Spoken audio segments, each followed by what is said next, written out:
Other wars have been photographed.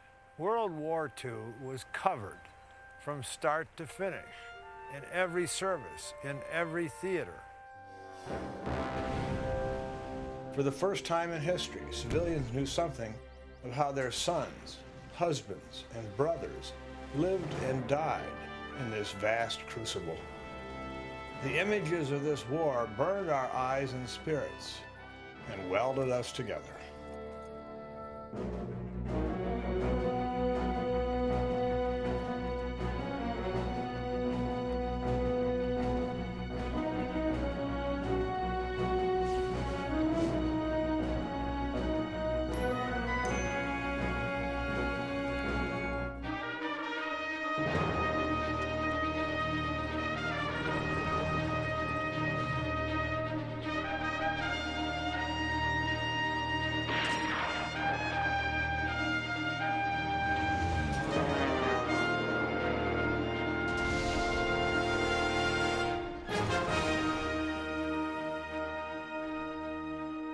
I loved it because it was dangerous. I'm a fraidy cat, but if there was a job to do, I did it. No matter how horrible the action was that you were covering, when you looked through that glass was your filter. I got carried away one time and got out in front of the gun, shooting the gun firing. And that was a big mistake because the muzzle blast got me and knocked me about 40 feet. Ass over tea kettle. It hit an intersection where we were shot at. The bullets just whizzed by us into the cab of the truck. When you're bailing out of that airplane and you're on the way down, you say, oh no, oh no. But shells, you can't say anything. It comes to you want to yell, stop, I'm here. Those are some of the men who took the pictures by which we remember World War II. Some of their images are immortal. Many have been hidden in the archives for decades. But whether their pictures are famous or not, what you are about to see is unique. War stories backed by the irrefutable evidence of the films they made. In their hands, the camera became a weapon more potent than the rifle. A weapon whose impact resonates even more powerfully now, as memory is transformed into history. In 1941, we were as unprepared to photograph war as we were to wage it. When John Ford made his film on Pearl Harbor, the Japanese attack was recreated out of special effects, intercut with old newsreel footage, and a few feet of the real thing.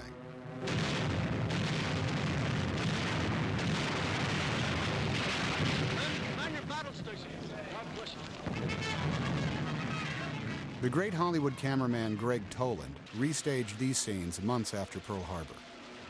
The actors are obviously amateurs, but they are real sailors.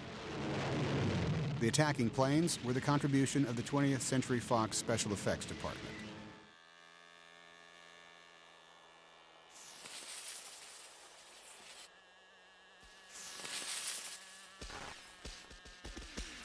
In this outtake, you can see the wires supporting the Model Zero. Ford organized his field photographic branch before the war as part of the OSS. Toland's crew set fire to crashed planes, adding drama to his footage. But his first cut, a feature-length fictional parable about American unpreparedness, was judged unreleasable. Ford now took a more active hand, cutting December 7th to 34 minutes. He retained much of the miniature footage, also made at Fox. This material, never before seen, was shot in color, though the film was released in black and white. This is Hollywood's version of Pearl Harbor's Battleship Row, and the Ford Toland version of the attack on it. There was authentic footage of the battleship Nevada trying to escape, but Ford preferred this reconstruction. It matched the rest of his fake footage better. Besides, his goal was not strict authenticity. He was out to stir the nation. There was enough reality in his film to win an Academy Award for Best Short Subject. As Toland and Ford worked on their film in spring 1942, America mounted its first aggressive response to Pearl Harbor. a Navy task force under Admiral Bull Halsey. It carried James Doolittle's flyers and 16 B-25s aboard the Hornet. Hal Kempe was a photographer's mate on the newly commissioned ship. I've heard many stories. Some of them say that we slipped out under the cover of darkness. We went under the Golden Gate Bridge at noon, and we had the planes lined up from one end of the flight deck to the other, and it looked like it was a ferry trip. After we were at sea for about 2 or 3 days, they respotted the flight deck. They took each B-25, they are tricycle landing gear, and placed them with their tails extending out over the flight deck, the edge. And they put one on each port starboard side until the lead plane had sufficient run for his takeoff. That was 1/3 the normal takeoff distance. The raiders were spotted by Japanese picket boats. They were sunk, but might have radioed a warning. There was no choice but to launch the attack prematurely. So they said, Army pilots, man your planes. We're going to launch. So we were launching 8 hours too soon. Doolittle was first. Boom, he went, and the rest of the crews, of course, are wondering, can it be done?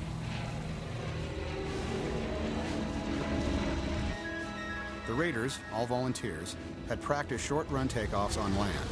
A few had practiced from a carrier deck, but never in bad weather. Yet all were safely launched for their 30 seconds over Tokyo. Halsey's concern, the early launch made it impossible for the planes to make safe landings in China. Yet all but 3 flyers survived the raid. It did little damage, except to enemy morale. They carried 4 500-pound bombs each. And that's not very much when you really look at it, but it was enough to put the fear of God into them for a while. The Doolittle raid provoked a huge Japanese counterattack aimed at destroying the U.S. Pacific Fleet. But we had broken their code and knew they would be attacking Midway Island. This evened the odds for the Hornet and 2 other carriers as they approached the war's first great naval battle. Midway was a pair of tiny coral atolls, vital to the defense of Hawaii. This time, John Ford was present with a film crew. Ford himself operated one of the cameras and was wounded getting these pictures. He would win another Oscar for the film he fashioned from them. The crucial part of the battle was at sea, between ships that never saw one another. They didn't know exactly where the Japanese fleet was, but the torpedo squadron of ours, their skipper had an idea that it was off in a certain direction, and he went off there. He ran into the whole bunch of them, and they lost 15 or 16 torpedo planes went down. These are the men of Torpedo Squadron 8 who found the Japanese carriers. They scored no hits, but along with other torpedo planes, they distracted enemy gunners, allowing our dive bombers to sink 4 carriers. Only one man, George Gay, on the right, survived. One of Ford's crews shot these pictures. The director made them into a short memorial film, which he sent to the squadron's next of kin. Midway shifted the balance of naval power in the Pacific. It cost the Japanese almost half their carriers. Still, their wounded navy continued to pose a deadly threat. October 1942. The Hornet steams toward the Battle of Santa Cruz near Guadalcanal. With her sister ship, the Enterprise, she was soon fighting off massive assaults from the air. Just how close the combat often was is demonstrated by this sequence, shot from the Enterprise.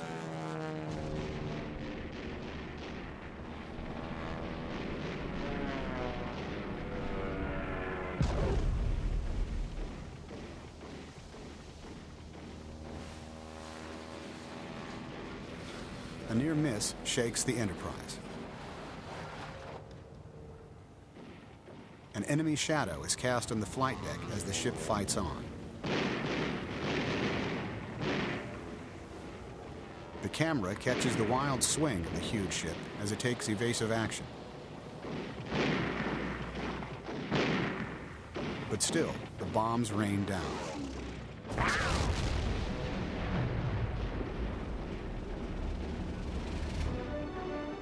The camera survived this hit, but not the cameraman. The Hornet did not survive either. We were listing to the starboard, real heavy list. I went to the fantail to help with the wounded, where I stayed the rest of the day until we finally abandoned ship back there. And I swam out on the quarter, about 45 degrees out this way, and got out so far, and here come the destroyers in. I figured, gee, this is going to be a piece of cake. Pick us up real quick. And then they backed down and took off. And the destroyers started circling way out around the ship and started firing. And I figured, well, what are they firing at? We started looking in the sky, and coming in on this line that we had gone out on the fantail was a V formation of twin-engine bombers coming in. And you could see the 5-inch anti-aircraft bursts up there by them. And they came in, went right over the head, and one hit the fantail back here, and the rest was in a pattern right around the stern of the ship. And they continued on and never came back. And I got picked up right after that by the 411 Anderson. That final bombing run was a coup de grace. The next day, the Hornet's short, brave life was ended when American destroyers sank her. Our ship had been in commission for 1 year and 6 days. But the carrier war in the Pacific never ceased. We didn't have motors on the Mitchells, but you had to hand crank. So when we did flight deck operations, we did not hand crank at 3 turns per second on the small crank. We used the big crank, and we would start going up to high speed because we want slow motion of the crash. The pilot coming in for landing, if you ever see the photographer on the edge of the flight deck, start with that big crank. Look out, you bought the farm.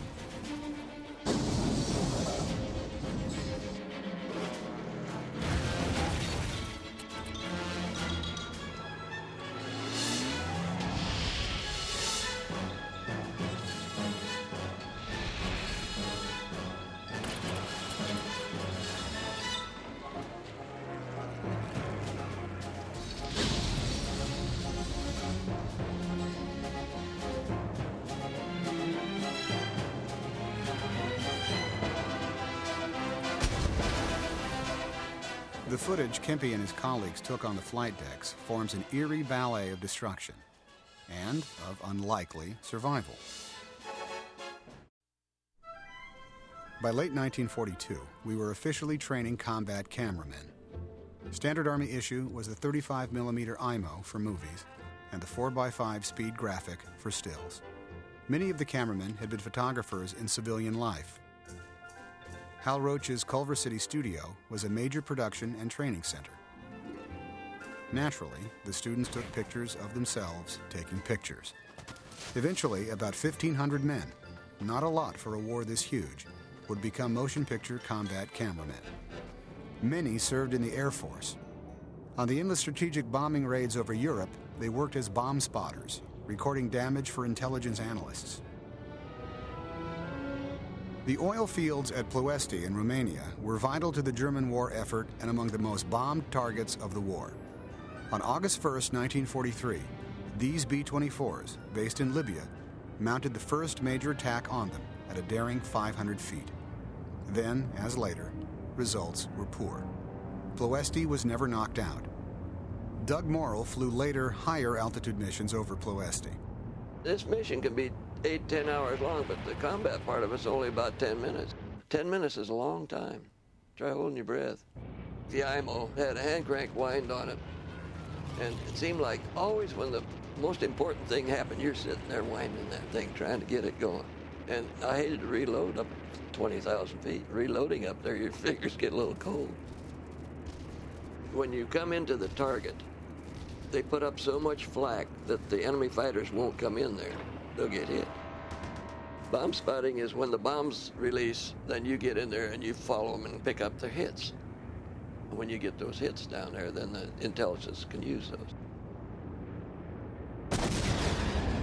We were bombing Ploiești and flak hit us. We had to drop out of formation. And then 6 Me-109s jumped us when we got out of formation. We were quite a ways away. We were all by ourselves. They just raked us back and forth and set us on fire. I opened up the bomb bay door because I was going to jump out there and stood out the back end. Here's this fire coming. I says, oh, I reached over and grabbed one of the little fire extinguishers about that long. I'm starting to pump that. I said, I better leave. I went out the back end, and just as I left out of there, it blew. But we average about 5 out of an airplane. When I bailed out, I was the last one out, and then the other 5 got killed in there. Another cameraman who survived the often catastrophic air war was Dan McGovern. You were so busy you weren't thinking about a battle. You were thinking about helping others and shooting. In the meantime, you couldn't become a spectator. You had to shoot. If you're flying on a bomber, there's 10 crew members in the bomber. You're the 11th man. So then we had to prove ourselves.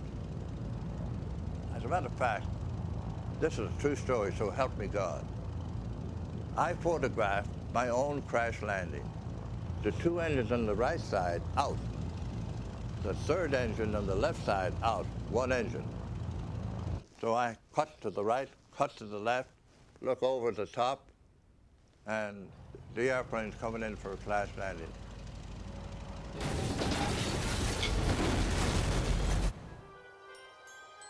You don't think about it. You're so excited.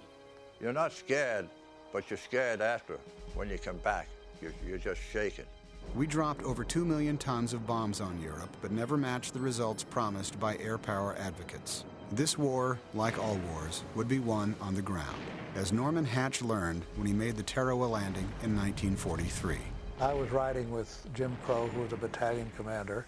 He wasn't happy with having me there because, as he had told me earlier, he didn't want any goddamn Hollywood Marines with him. And I had to testify to him that I was a regular Marine, a shot expert. If I needed a rifle, I could pick one up and do something with it. And he said, all right, you can come with me, but don't get in my way. So I was sitting up on the engine hatch right alongside of him and was shooting what was going on. And he observed that his Amtraks, which were the first 3 waves, were not maintaining their course. And because there was a .50 caliber buried in the sand that was shooting at them, they kept edging over to the right, and Crow could see his front disappearing because of this maneuver. So he told the coxswain to put the damn boat in right now. We ran up on the reef. The ramp wouldn't go down. So all of us had to go up over the side, which is kind of difficult to do with 70, 80 pounds of gear on your shoulder. We got to the beach and we were exhausted because you can't walk through water without having a lot of resistance. And loaded down with gear and everything else, it just drained you completely. So it took us a couple of minutes on the beach to get oriented. Hatch was pinned down with the rest of the invaders. There was nothing to do but shoot. Combat footage with a previously unknown ferocity. The emplacements that were there by the Japanese were really fantastic. They'd built concrete bunker, and then they covered it with sand, then they covered it with logs, then they covered that with sand. And they were pretty impregnable. The Pacific War favored the cameramen. Spaces were confined, the action within them tightly focused. The brutal reality of war revealed itself here as it rarely did elsewhere.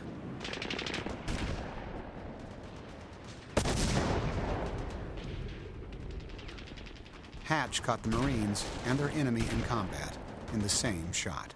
That was luck. I was up on top of this enclosure, and somebody said, here they come, and I just turned and swiveled, and there it was, and I just kept on shooting. Had the Japanese mounted a coordinated counterattack on that first day, they might have driven the Marines back into the sea.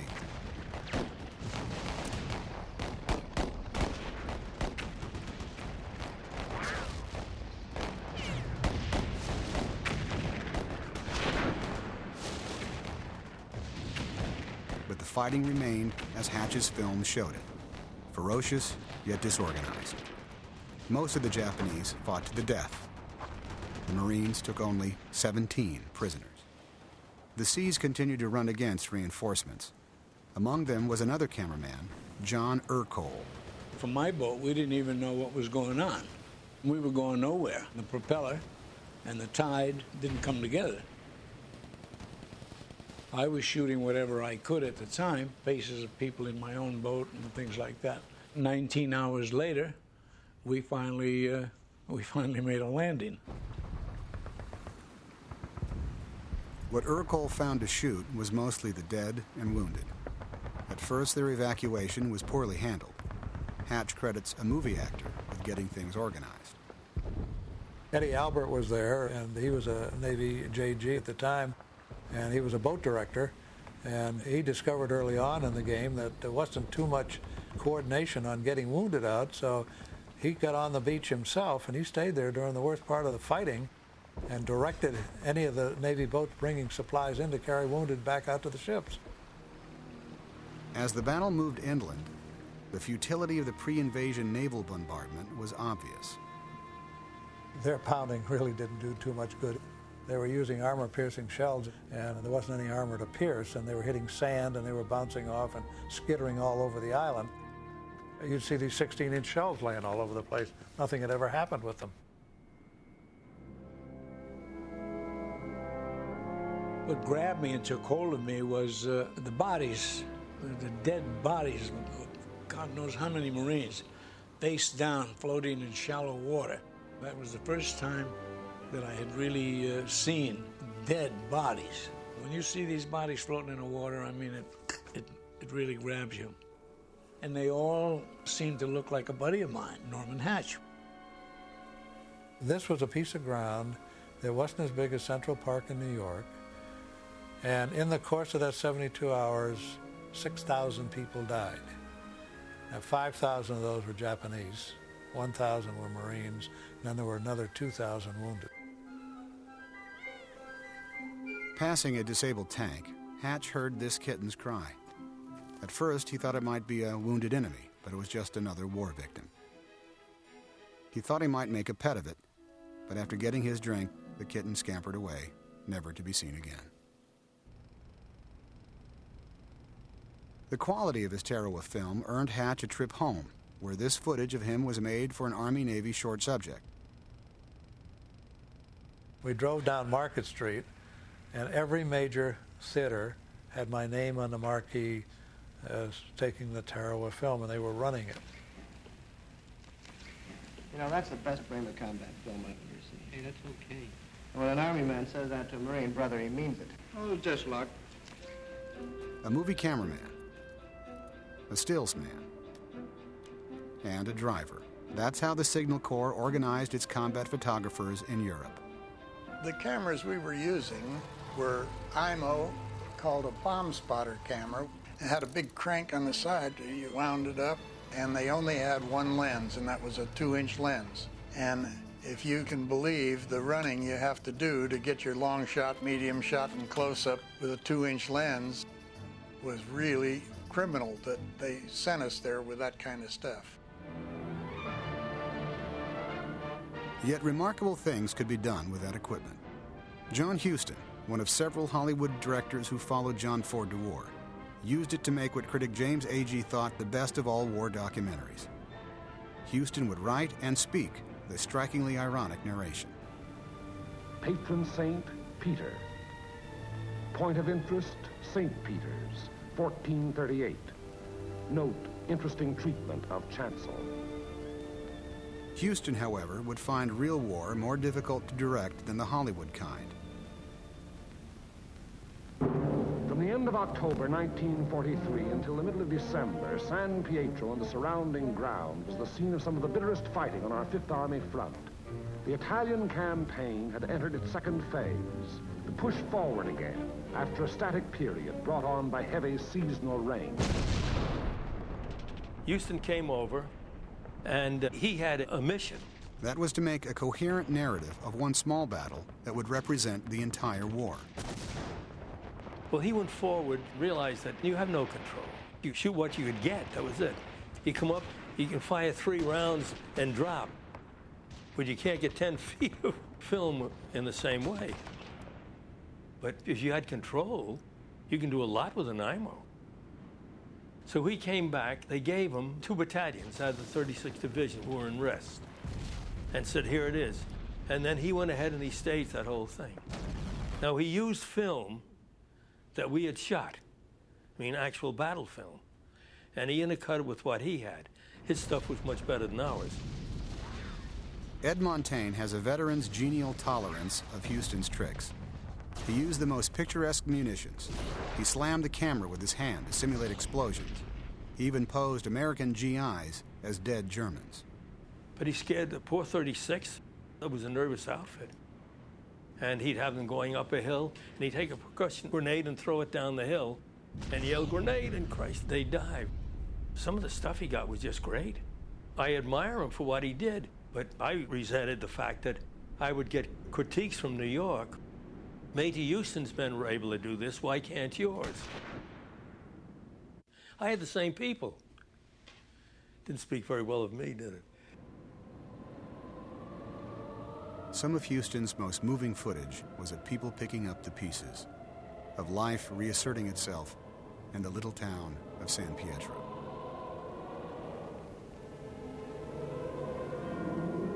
And the people prayed to their patron saint to intercede with God in behalf of those who came, delivered them, and passed on to the north with the passing battle.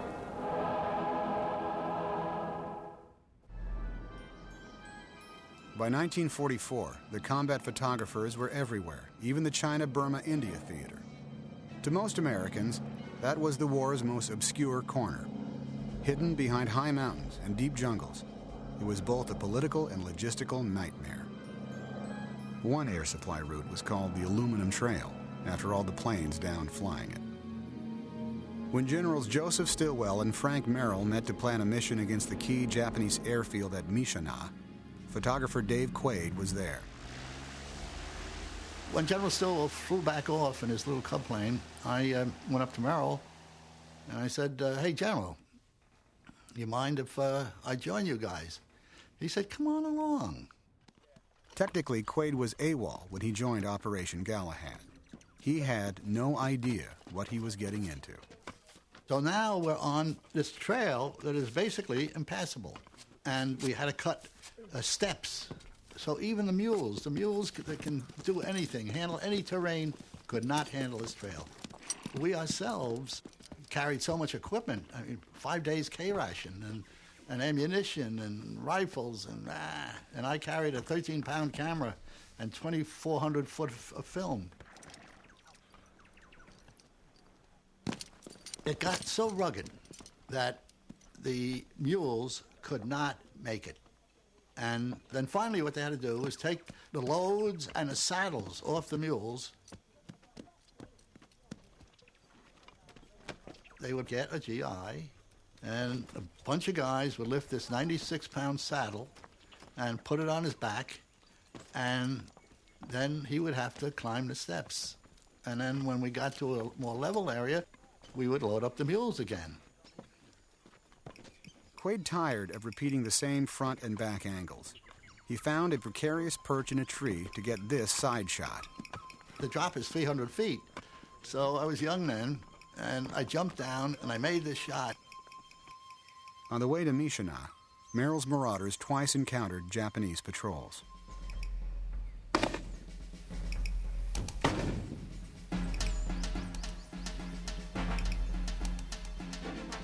Here you can see an enemy bullet cutting through the brush.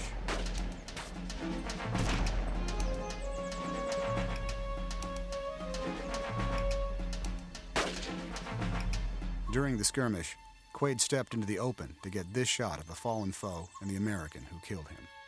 Probably the dumbest shot I've ever made in my life, because the Japanese were so stunned, they didn't fire. They didn't believe their eyes. This wilderness trek took 6 days. The method of handling malaria was very simple. Simplest thing in the world. It's called walking it out of you. All our walking wounded from the 2 battles we had fought while coming over the mountains were still with us. The weary marauders still took the airfield by surprise, but the Japanese continued to hold the nearby town. I became fascinated with the 88th Fighter Squadron. They had death's heads on their P-40F airplanes, and they were only about 1.5 miles from the Japanese bunkers. So they could make one climbing turn and come down right on the bunker, and they were great for support for the American and Chinese surrounding Mishina. I was always interested in unique ways of looking at things. So I thought it would be great if I could put my movie camera into the P-40 on a dive bombing run. I see them up there, and I see them make their turn, and down they go. And I see him right on the back of the captain, all the way down, and the captain pulls out after he released his bomb, and this guy is still following the bomb down. And there's this terrific blast, and I see him trying to fly through the blast, and he can't get any altitude, but he comes in and he crash lands at the end of the strip. When the flight leader landed, Quaid thought a strategic retreat was in order. He was, after all, responsible for wrecking the plane.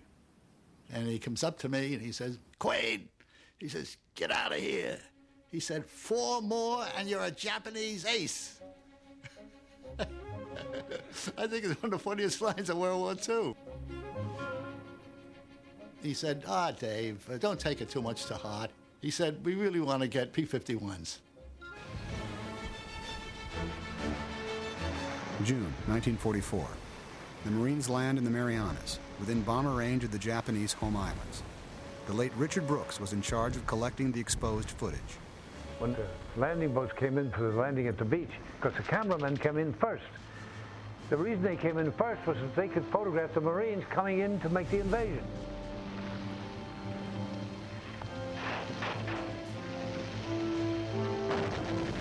Like John Huston, Brooks would edit, write, and narrate this footage into a great war documentary. Also, like Huston, he would become an Oscar-winning Hollywood writer-director after the war. The Japs bring down another one of our planes.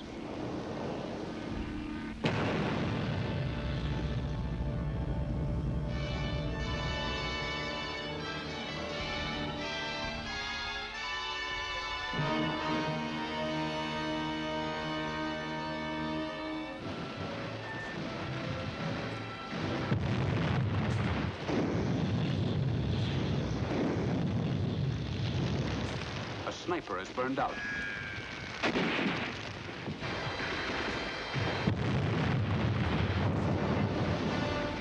A Jap makes a run for it.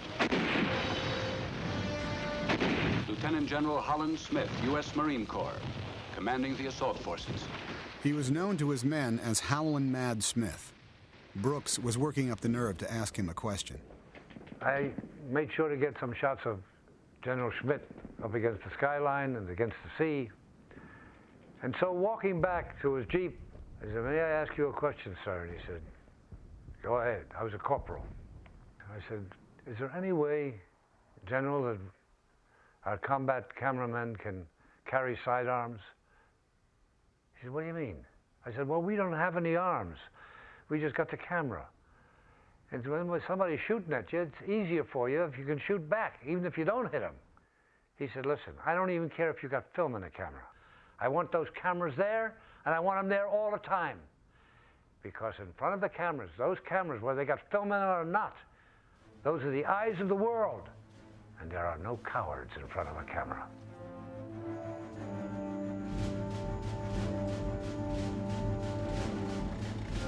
John Urkel was again one of the photographers. The sniper, wherever he was, I'm in his sights.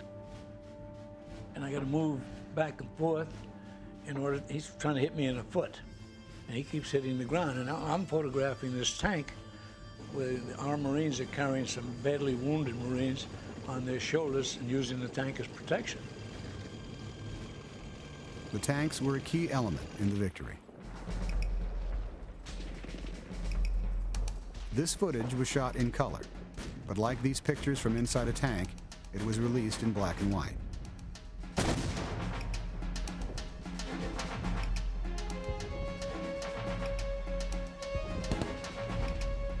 The last Japanese strongholds were the hills, honeycombed with caves, from which they had to be painfully rooted out. The big thing on Saipan was knocking these guys out up in the rocks. We had people speaking Japanese trying to get them to give up and so on, and they're just shooting back. In the Marine Corps, we took an oath that you're willing to die to save your buddy, and you're willing to get shot up to save your buddies. And the Japanese took it a little further. Their oath was to die rather than give up.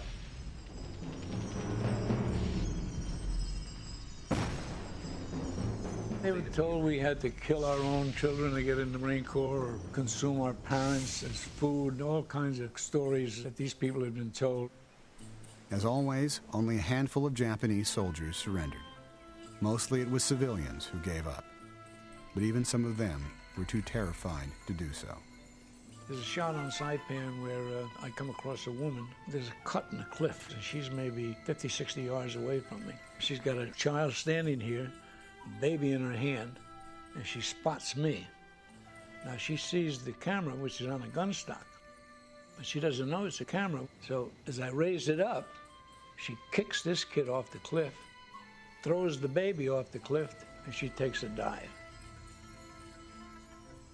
Now that's all on film. Not only maybe 4 seconds. That's the fear that these people were embedded with.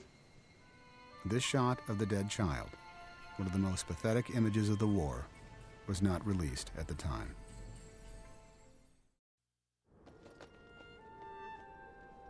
These paratroopers would be the first to breach Hitler's Atlantic Wall. They would land in Normandy in the pre-dawn darkness of June 6, 1944. Forerunners of history's greatest amphibious landing. The bombers were next. Every D-Day plane carried broad identifying stripes. This defense against friendly fire used up all the white paint in England. Carl Volker remembers that morning. On D-Day, we flew twice. We went out early in the morning. It was really too dark to do much. I was photographing the bombs going down on the beach.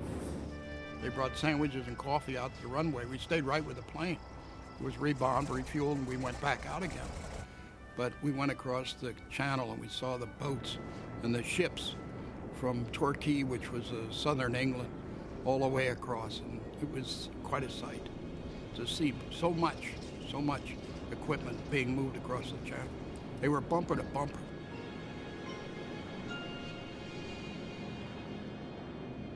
The troops passed the hours in the usual pastimes of anxious waiting.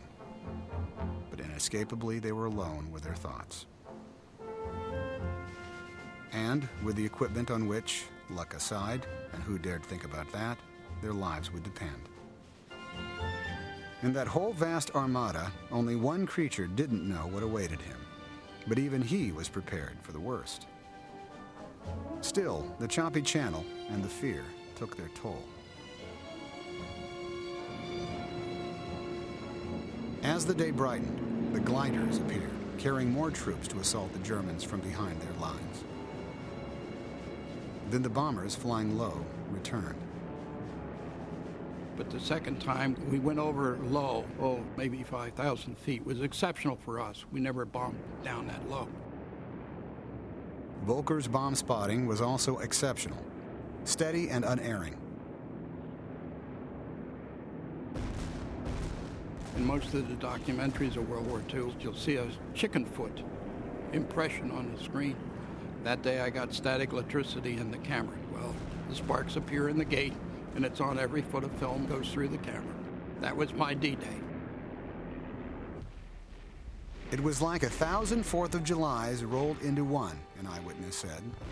But the naval bombardment came too soon. It was too dark for accuracy, or for Walter Rosenblum's camera.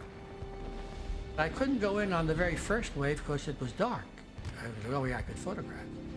Boats went in, and then the landing craft came back and loaded up with another crew, and I went into that crew. And it's like you see in the movies. You climb down a rope ladder, and I went in on one of these landing craft. The men in these later waves would confront D-Day's grimmest reality, the sight of their fallen comrades. And we landed on the beach. And the thing that struck me first is I'd never seen a dead person in my life, but I was surrounded by death. There was people, GIs in the water, rolling up and back in the water, blood all in the water, and it was a very frightening sight.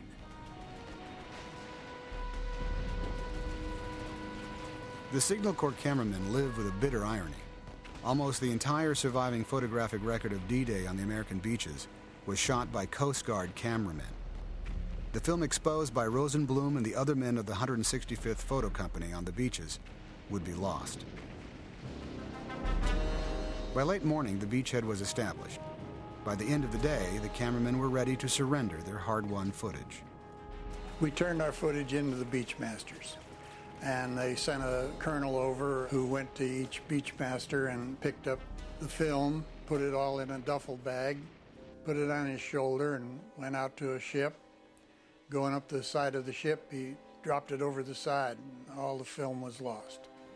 There was just one exception, a cameraman named Dick Taylor. He made this great shot. By default, these few seconds constitute D-Day's most famous footage. The only film you see, American film from D-Day, was our motion picture guy that was with 1st Infantry Division. He got wounded and he carried his film back with him, and he got about 3 or 4 scenes before he got hit. Much of Taylor's footage is of combat's aftermath. It is of men who have spent themselves in war, trying to regather their strength. They dig in. They tend to the wounded. Mostly, they register the shock of survival. Their history has shrunk for the moment to this one terrible day. They can see nothing but the awful shore they so recently crossed. They're forced to contemplate the deaths they, by some miracle, avoided. On D+1, the supplies rolled in. So did the foul weather. Everywhere you looked off Omaha Beach, boats and their crews were in peril on the seas.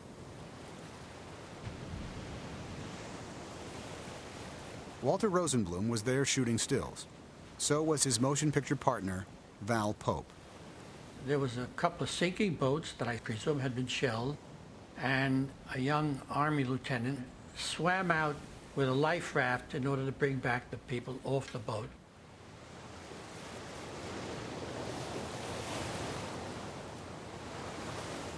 When I started, I said to myself, Walter, you're a pretty good swimmer. You have 2 alternatives. You can go out with him and help him bring him back, or you could photograph. And at that moment, I realized that my job was to take pictures, and that's what I had to do.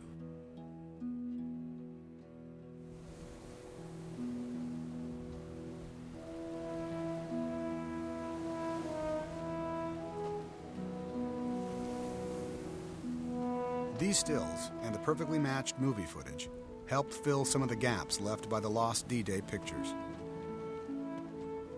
Tragically, Val Pope would be killed in action a few days later.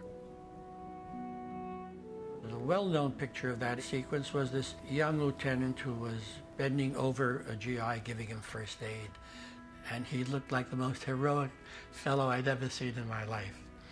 And I was very happy to be able to make that photograph, because to me it epitomized what the war was about. People who came to fight for what they believed in. 3 weeks after D-Day, there were almost 500,000 well-supplied American soldiers in France. Stephen Ambrose calls this logistical miracle the great achievement of the American people and system in the 20th century. Who would dispute him? Only perhaps the GIs still struggling to break out of their beachhead against unforgiving terrain and a stubborn enemy. On the ghostly beaches, the barrage balloons arose, protecting the masses of incoming supplies against the almost entirely absent Luftwaffe. Everywhere, casualties were counted. They were heavy among the airborne troops. But the planners were ready for death, too. It was neatly registered. The High Command and their tankers were less well prepared for a unique and hazardous feature of Normandy's topography. All through Normandy there, it was all through hedgerow country. They're about 6 foot high and 6 foot thick, and got trees growing out of the tops, and they're real fortresses. We could be digging in on one side of a hedgerow, and the Germans would be digging in on the other side of it. There would be little openings with gates and stuff through them, and guys would have to attack through those damn things. They're over the top of one. The hedgerows, first planted in the Middle Ages, frustrated the war of movement, but not for long. An ordnance sergeant figured out that he could weld two big prongs on the front of a tank, and they'd dig into the hedgerow, and the tank would shove its way right through a hedgerow. And after we got that, made it a lot simpler.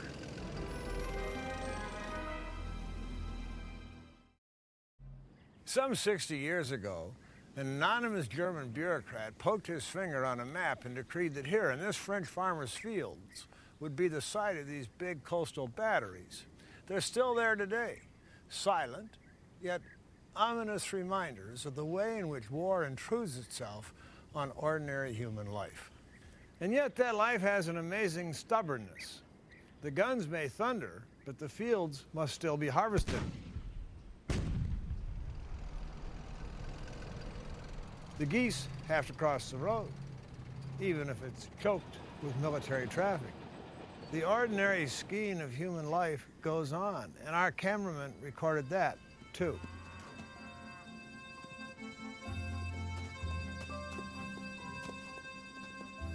The young liberators were bored, restless, coltish when they were off duty. These American airmen discovered these horses in a Norman pasture.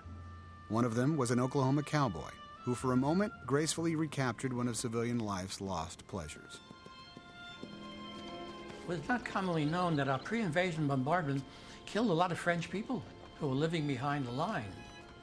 I was always amazed at the fact that the French people I photographed didn't blame the Americans for what was taking place. They regarded us as the liberators, even though it was our bombs that killed some of the people who lived there. There was a sweetness in these welcomes and a certain haste. After the Normandy breakout, it finally became a war of movement. And for this Free French Tank Battalion, it was a very personal war, as Russ Meyer learned when he joined them. Right off the bat, took our Jeep right with the tank, like the French tank. We go right between them. His best wartime buddy, Bill Tease, was already with the French unit. He would lend his name to the title of Meyer's first post-war erotic hit, The Immoral Mr. Tease. Needless to say, the French tankers were welcomed with special warmth as they rolled through their native land.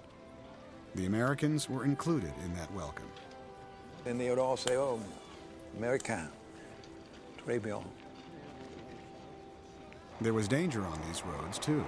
We go down the street, and the guy says, stop it. He says, just stop right now. Don't go. There's a bunch of Germans right down that road. Now get the hell out of there. Forewarned, they engaged in a brief, violent firefight. This time, they took prisoners. I'd love to know the guy today. Because if we hadn't been warned, we'd have had someone had gotten our tonsils. But they weren't always so lucky. In a later engagement, they took heavy losses. As was so often the case in tank battles, the wounds were ghastly and hard to accept.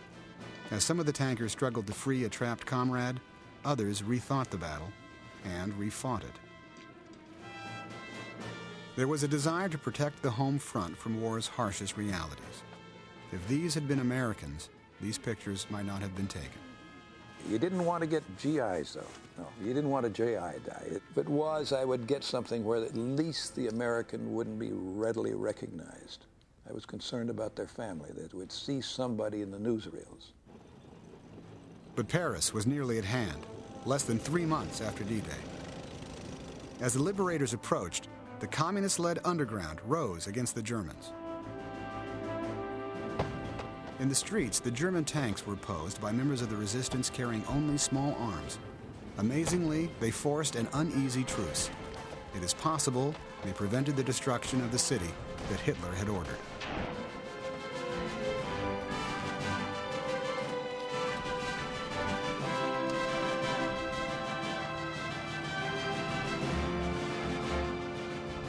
The honor of entering Paris first was given the Free French forces. But as their leaders boldly showed themselves, gunfire erupted. It was de Gaulle, and I forget which other officers and so forth that were there. I'm sure Leclerc had to be there. The city had not been fully cleared of German troops and their French sympathizers. They all came marching down the Champs-Élysées as part of the parade, and there were some snipers, and there were shots fired. And, of course, everybody ducked. The street fighting was actually intense and deadly.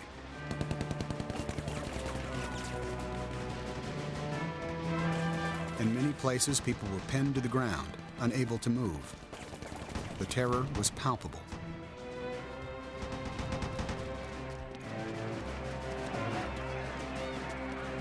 Reprisals against French collaborators were swift and harsh. That was not the end of French vengeance.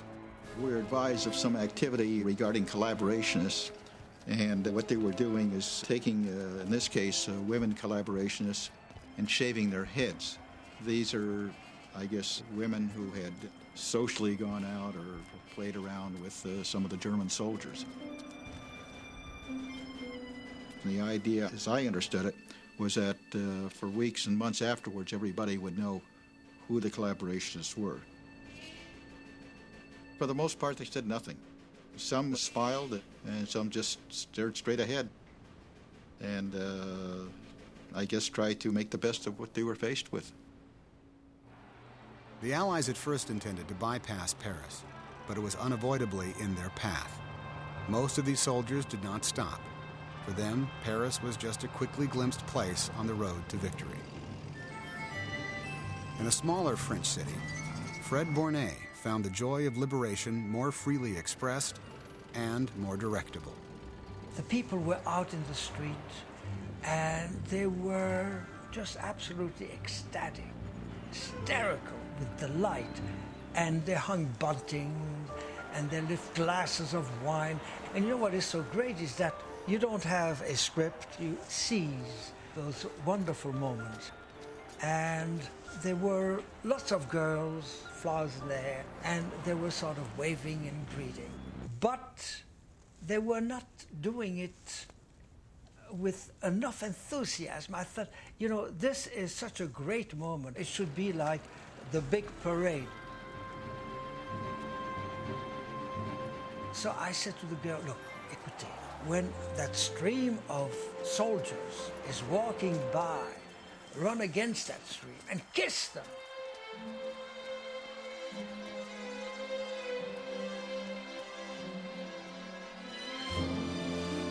And I cried. That was the release. And then they offered me soup and fried eggs, and they were waving flags. You have a feeling that you're doing something that is worthwhile. In the fall of 1944, American eyes were fixed on Europe, where headquarters spoke, overconfidently as it turned out, of the war's end being in sight, almost within reach. No such claims were made for the war in the Pacific. Combat there was as brutal and furious as ever. But many of its fighting men felt isolated and ignored. Navy cameraman Sam Sorensen. The Marines that I worked with were happy to have some pictures taken of them. In the Pacific, they were so lonely. You never saw a woman. One of the reasons that I was happy to work with the Marines was because we got better pictures of combat action. Peleliu, September 1944. The fury of the naval and air bombardment was unprecedented. For 3 days, we shelled that thing. When we approached those islands, it looked like little nice green rolling hills. When we got through, it looked like little rugged, jagged mountains. They were little coral mountains sticking up all over. And I couldn't believe anything could live on there. But the bombing was ineffective. The enemy remained safe in their bunkers. So when the Marines started in, there was an outer reef. And they got hung up on that reef. They were caught in Japanese crossfire. So a lot of them had to unload there and go on in with amphibious tractors and guns. And then when they hit the beach, they got raked from this point, they call it. The irony of Peleliu is that it was unnecessary. General MacArthur thought he needed it to shield his invasion of the Philippines. Military historians now agree that he did not. The Marines took almost 50% casualties. They holed up in caves. They never made bonsai charges. And they had little, what they called spider holes, where one sniper would stand. They finally would close them up. they'd blow them up and close the entrance. Then the Japanese would come out of another hole. But it took 2 months to get them out. They took maybe 100 prisoners out of this whole thing. And in the end, we had lost something like 1,900 Marines, and we had to kill nearly 13,000 Japanese. Meantime, the war in the China-Burma-India theater continued, and Dave Quaid soldiered on. It was a Thanksgiving airdrop, and President Roosevelt said, no matter where your son or daughter is, on land or sea or in the air, he's going to get a turkey dinner. And I said, that's hogwash. And I said, I'm going to photograph this drop, and I'm going to prove that it never happened. Aerial resupply had been taken over by a new unit fresh from Europe. Their adjustment to the CBI was poor. Coming in too fast and low, their drops were often inaccurate and often destroyed their cargo. The plane now was directly over the trail we were on. So I yelled to these guys to get off the trail. In fact, the skinny, emaciated guy there with a camera is me. They scored a direct, if accidental, hit on Quaid. The medics immediately assisted me, as did my buddy Bill. His ordeal wasn't over. He is still moved by Bill Brown's willingness to risk his life for him.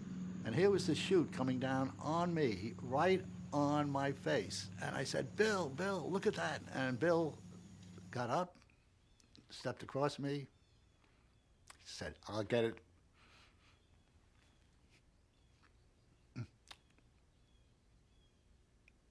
So, there was a puff of wind, and it blew just past my head, and Bill didn't have to sacrifice himself. Dave Quaid's war was finished. He would spend the rest of it in hospitals, having multiple operations on his shattered leg. Here I am, leaving the war, taken out by a bag of mule feed. In northern France, the fighting slowed as the snows came. The bad weather helped mask a huge German buildup, 24 divisions, near the Ardennes forest. The Ardennes were cruel in the sense that it was critically cold, and it was very difficult to find somewhere that you could hide from. The Ardennes did not have big trees. You had to be very careful and get down at the base of a tree trunk and dig as deeply as you could to protect yourself from the standpoint of getting injured or finished. In December, the Americans manning this line were often isolated in small units. Communications between them were poor.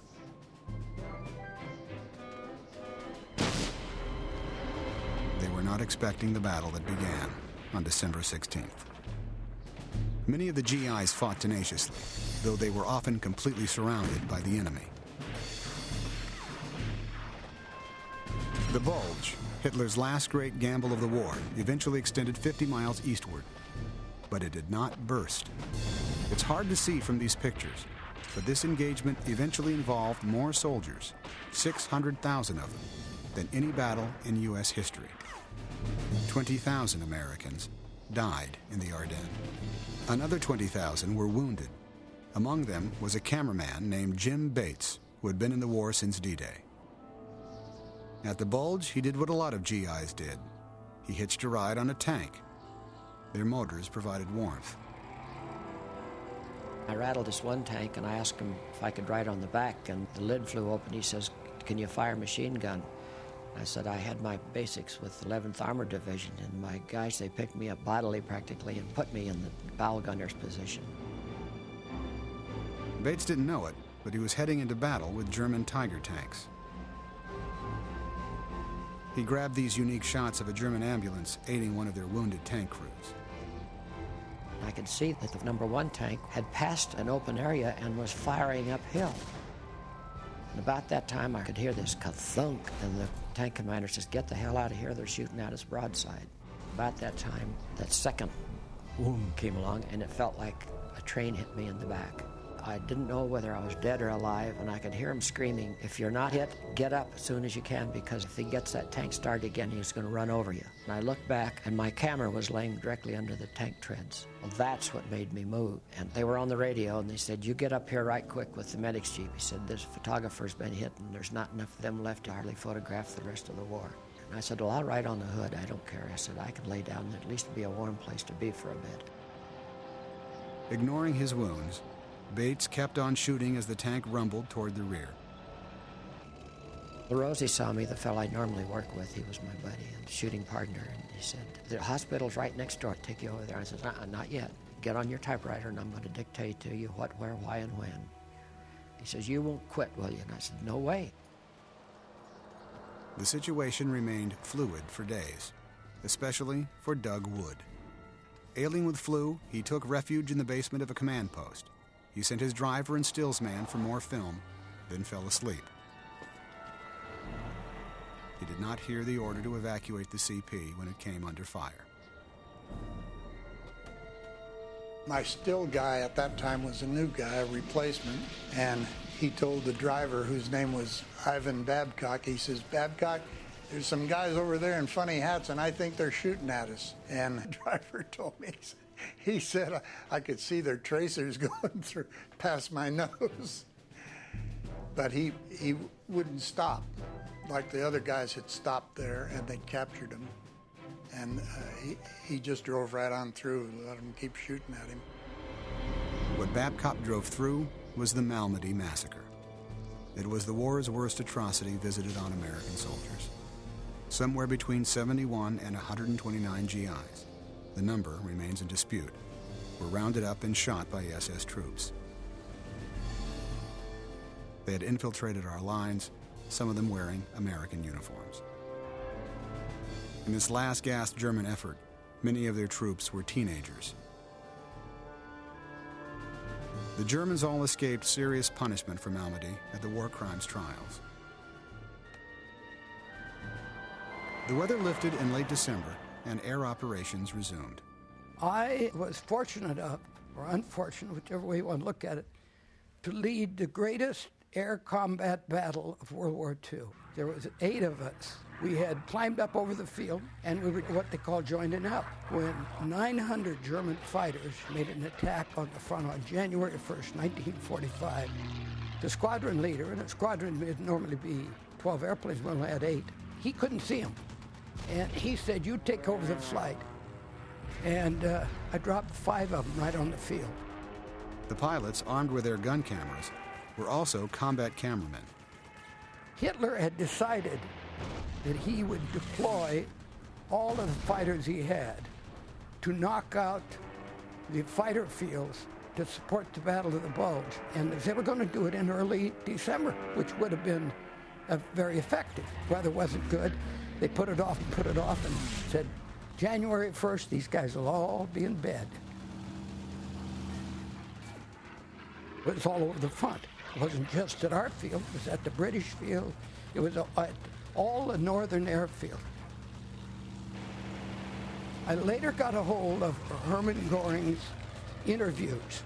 In those interviews, Göring said the largest loss that the German Luftwaffe ever had was the loss on January 1st.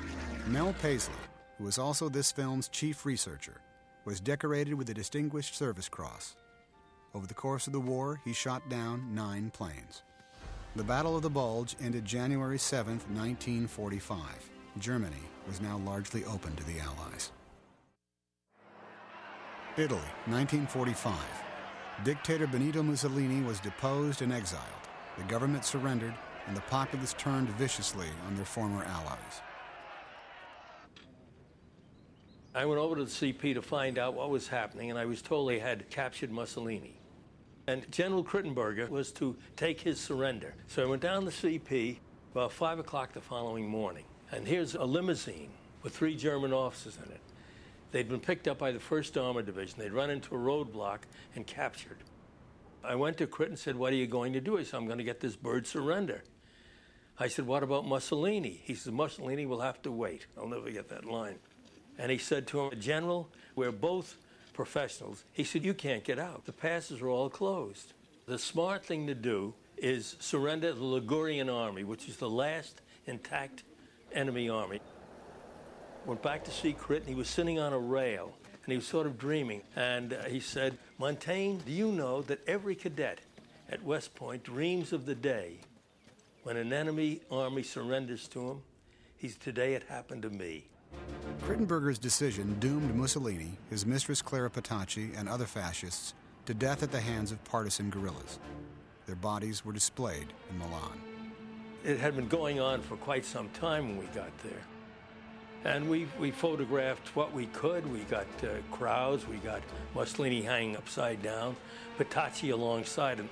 I remember her skirt had fallen over her face, and a woman came and pinned her skirt between her legs so she wasn't exposed. They cut him down. I remember he got his head hit and picked him up. Now, the partisans were running it. We had nothing to do with it.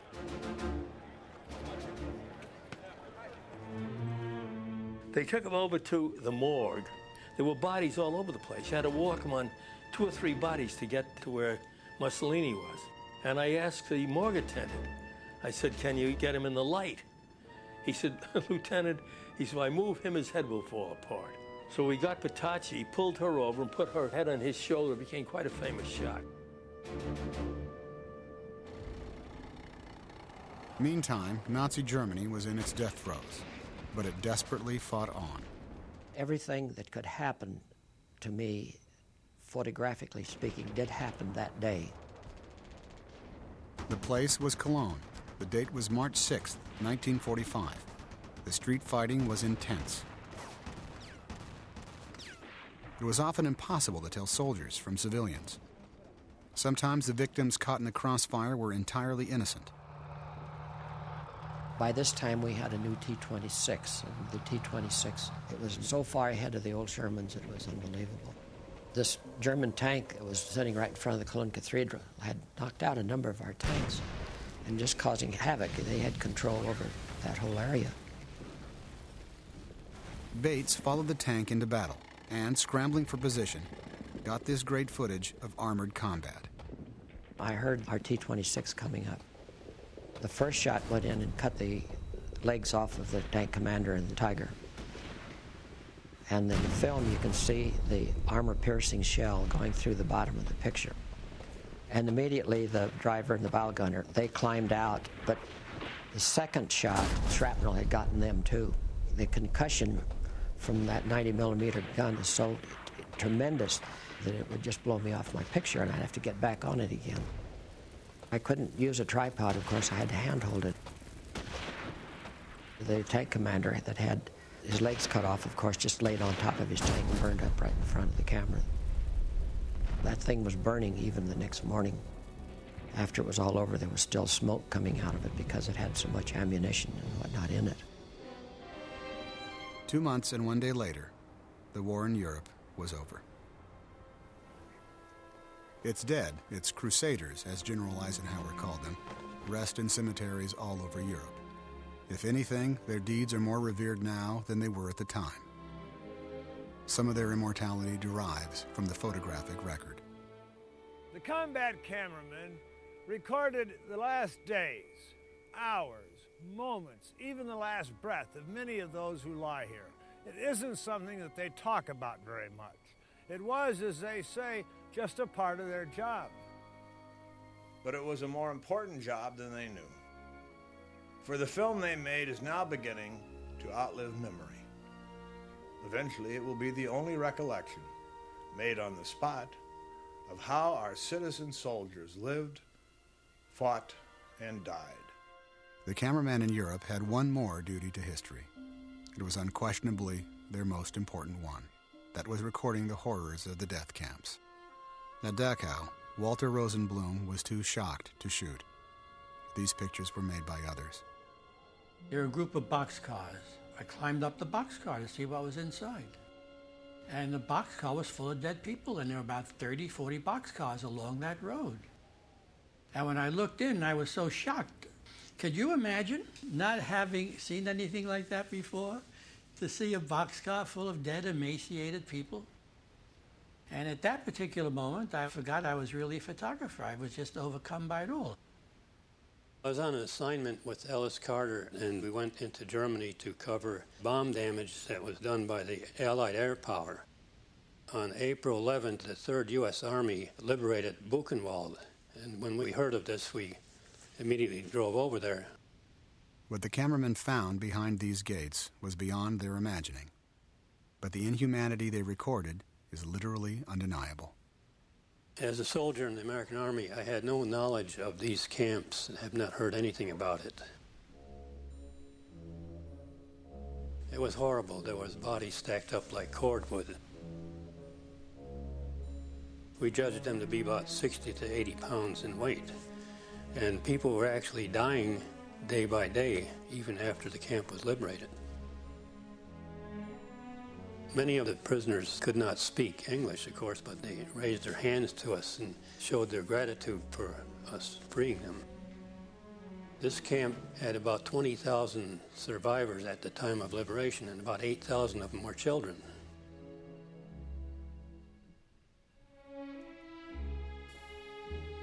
There was a section where they displayed tattooed skins, which were made into lampshades and book covers.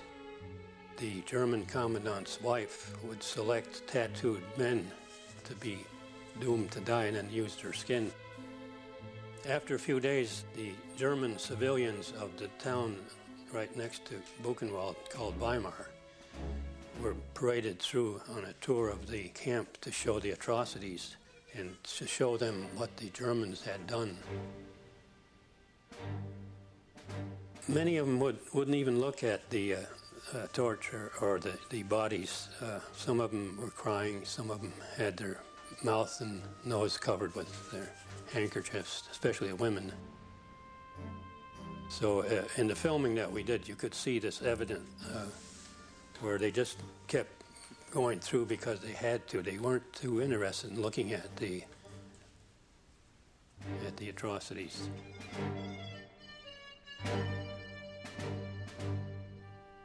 There was a lot of people that didn't believe in this. They didn't believe that that happened. But here we had it on film. I think in all the time that I was over there, this experience stood out pretty much in my mind, and it took a while to get over it. It was something that you wouldn't want to see.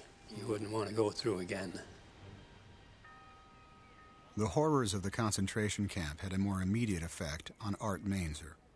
After what he had seen, he yearned for normalcy. I met her in Paris, the day before the Battle of the Bulge started. Believe it or not, we were walking down the boulevard, and it started snowing, and my buddy and I saw these two lovely-looking ladies under an umbrella, so we sneaked in under the umbrella with them and introduced ourselves. Now, I made the decision after I covered the Buchenwald assignment. I said, now, if I ever get back to France alive, I'm going to ask Germaine to marry me. Being a camera unit, we had like 3 16mm cameras and a couple of speed graphics for the still photos. We had gotten some cases of champagne that the Germans had previously looted from the French, so we got it back to France. And a lot of French people showed up because in this suburb of Paris, they had not had a formal wedding like this during the occupation, so it was quite an event for them. It was a June wedding, the month after VE Day. These pictures were his unit's gift to the bride and groom. The Mainzers would live their lives together in the United States until Germaine passed away in 1998, after almost 53 years of marriage. Iwo Jima, February 1945. As the Americans came closer to the Japanese mainland, fighting in the Pacific grew still more bitter. The bombardment crumbled one side of Iwo's key bastion, Mount Suribachi, but it took 5 bloody days for the Marines to fight their way to its summit. When the Marines set out to place a conqueror's flag on Suribachi, they still encountered resistance. But they persevered, and the flag was raised. Unfortunately, it lacked properly heroic proportions. Something would have to be done. It was too small to be seen by anybody. So the commanding general down there figured, we better get a bigger flag. So they went out and got some of the LSTs that were there. And One of the LST commanders said, well, when we stopped at Pearl, we got a big flag, but we've never flown it. My boss came to me and said, would you make sure that you send photographers up, because this is going to be considered the official flag raising. So I said, sure, and I got in touch with Janoust and Bob Campbell. Bill Janoust was a movie man, Bob Campbell was still, and they hooked up with Rosenthal going up the hill. That was Joe Rosenthal of the Associated Press, a civilian photographer who had taken these pictures of the landing. These are the shots Janoust took on that second climb. A few days later, he would be killed in action. He would not live to see the images he made. People would always contest whether or not this was the first or whether the other one was the first and everything else. But Bob Campbell didn't like the position that the other two cameramen were in, so he got off a little bit over to the side, and he's got a beautiful picture of the first flag coming down and the second one going up at the same time. It was Rosenthal, however, who got the immortal shot, and a lifetime's controversy, for he shipped all his pictures back unseen and undeveloped. Joe gets on a boat about 4 days later and goes to Guam, and he's bombarded by all the press guys there saying, well, what was this picture? They have seen it now, but they want to know what he thought about it, and he says, I don't know. He said, maybe it's that picture I posed with all the men under the flagpole and the typical bonsai raising their rifle. And that word posed got into the lexicon of the problem. It's hung in there for years and years and years. That thing we have fought for 50 years to try to straighten out.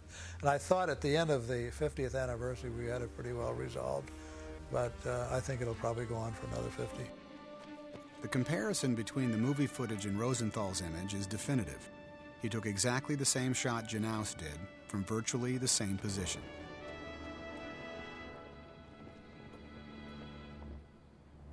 This controversy, to some degree, masks the real story of Iwo Jima, its cost.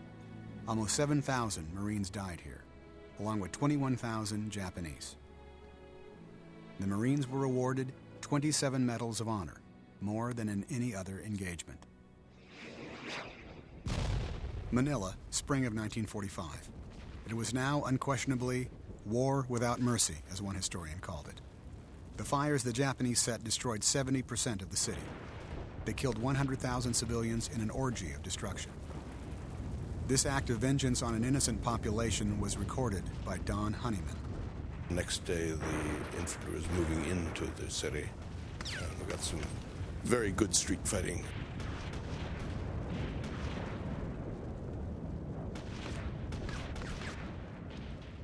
Honeyman then joined forces surrounding the presidential palace outside the city. We were leaving the palace aside and going to the gardens, which included the other side of the river. We had the north bank of the river, and they had the south bank, so we made a crossing of the river in assault boats. I watched one wave of boats go over, and they didn't seem to have any trouble, so I figured it was safe to go on the second one. And we got out in the middle, and the Japanese began to shoot at us from the side of the river which we thought was ours, which we thought was hardly fair.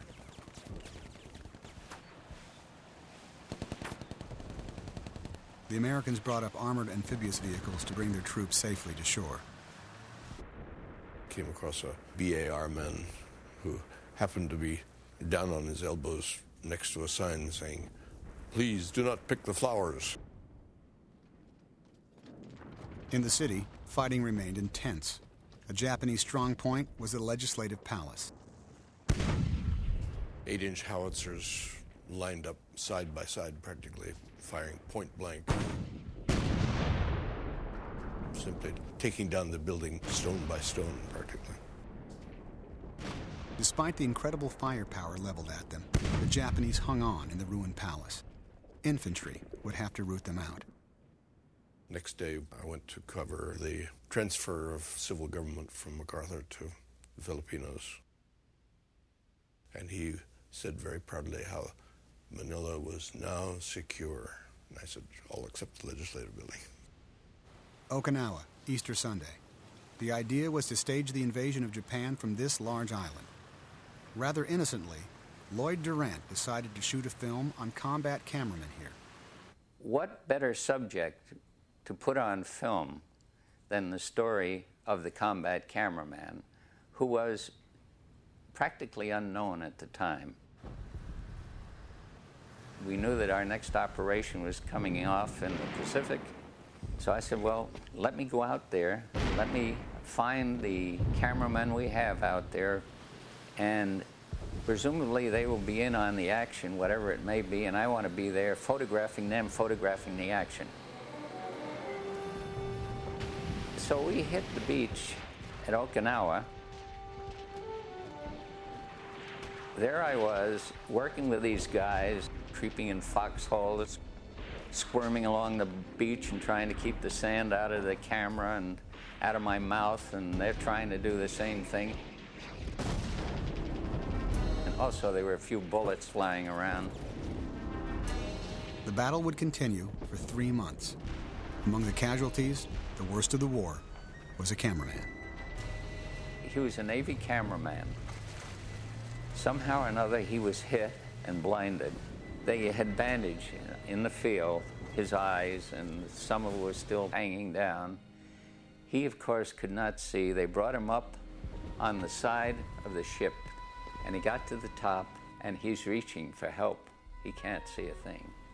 And his buddies reached up and took him down. And our commentary is, for this cameraman, the picture was over. And that's exactly what it was. He never saw again. Later that day, the kamikazes came in. These were guys who were dedicated to giving their lives for their country. And they crashed into us. Our anti-aircraft guns were working at them full time.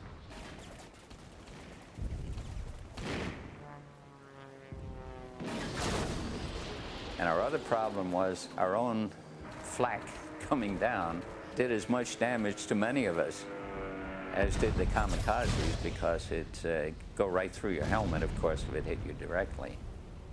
Bull Halsey said the kamikazes were the only weapon I feared in the war. There were over 1,300 of these suicide attacks. They sank 26 ships and damaged 300.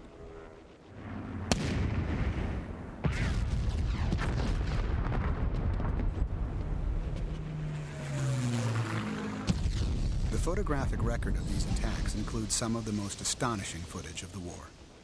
There were many near misses, as this one turned out to be. But most of the Navy casualties at Okinawa are attributed to kamikazes.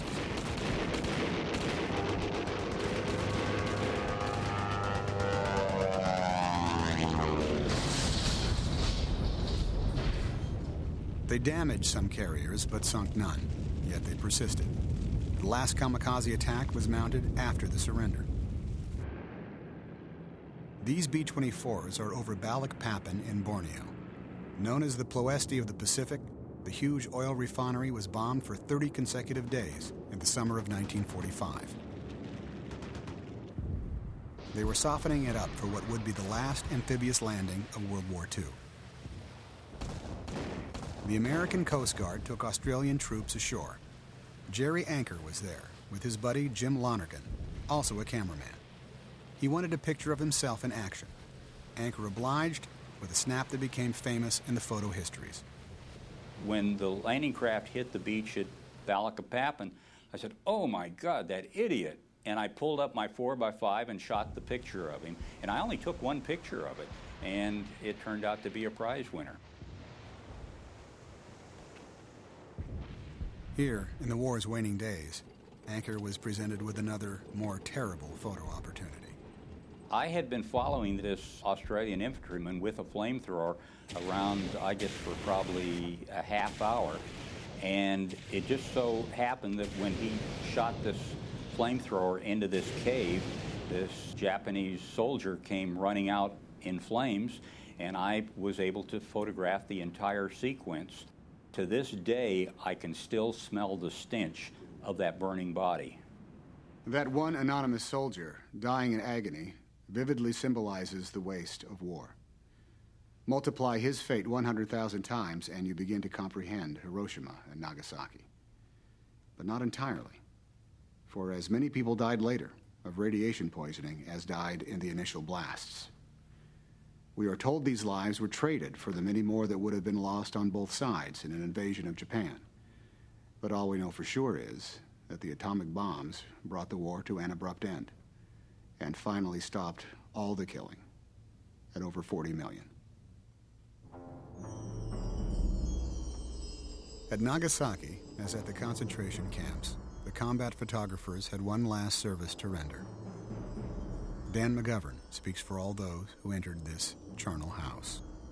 My effort was to show the world what the atomic bomb had done to a nation, what it had done to human beings. The Shirayama school in Nagasaki sucked out hundreds of kids through the windows. I remember one particular scene that I shot, and I couldn't figure out what was wrong with this particular person. It reminded me of a monk, or just of the Christ with his staff, and he was standing up on a rise looking over the hill of Nagasaki from the Urakami Valley. He was a radiologist from the Nagasaki teaching hospital, which is just down below the hill.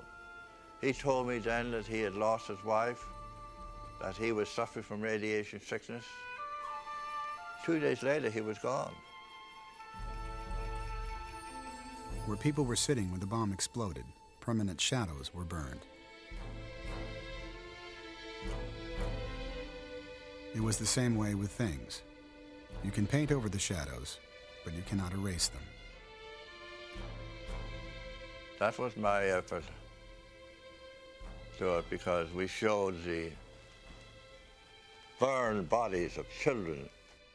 People would cry out, "Let's not do this again." Yet we do. These pictures have been duplicated in every war for over a half-century. The children reach out to us in their abandonment, their incomprehensible loneliness. The soldiers offer what comfort they can. These men and these children share the terrible bond of war. But the soldiers will soon move on. They will not know the fates of these orphans with whom they shared their humanity for a moment. These pictures ought to assure centuries of peace. They do not. But it may be that after the shooting stops, the combat cameramen achieve their finest hour.